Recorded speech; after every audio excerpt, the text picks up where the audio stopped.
Unboxing কৰোঁ আহক। এনেই এটা আছিলে মোৰ পুৰণা, এইটো আপোনাৰ 350 ৱাটৰ আছিলে নেকি, এতিয়া এইটো 830 ৱাটৰ এংগুল গ্ৰাইণ্ডাৰ, অকণমান শক্তিশালী আৰু সস্তাত পালোঁ কাৰণে মই এইটো লৈ আহিলোঁ। একচুৱেলি ফ্লিপকাৰ্টৰ পৰা আনিছোঁ। চাওঁ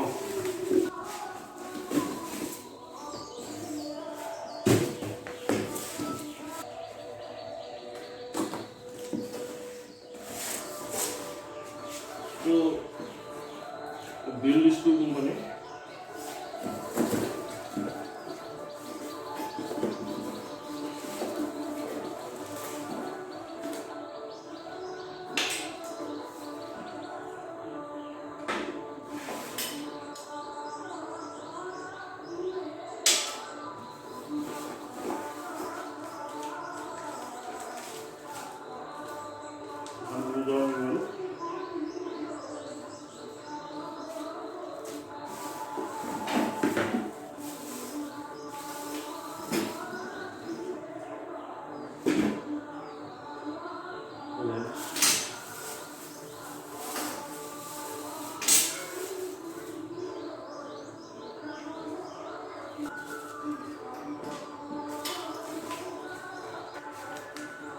এংগুল গ্ৰাইণ্ডাৰ BG70R এইটো মডেল নাম্বাৰ হয়।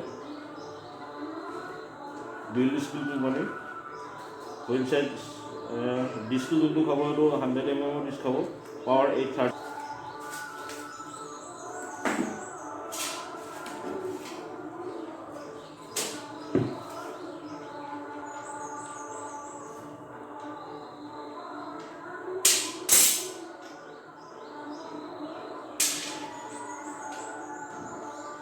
ডিস্কখন লগাই চাওঁ।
কেবল আকৌ দীঘল দিছে, দুটাৰ আকৌ বেছিয়ে হ'ব।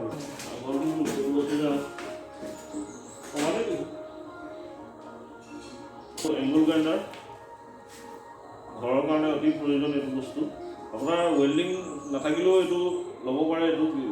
এইটো মই 1000 নে 1200 টকা পৰিছিলে। 3899। এইটো মই অফাৰ থকাৰ কাৰণে আনিলোঁ।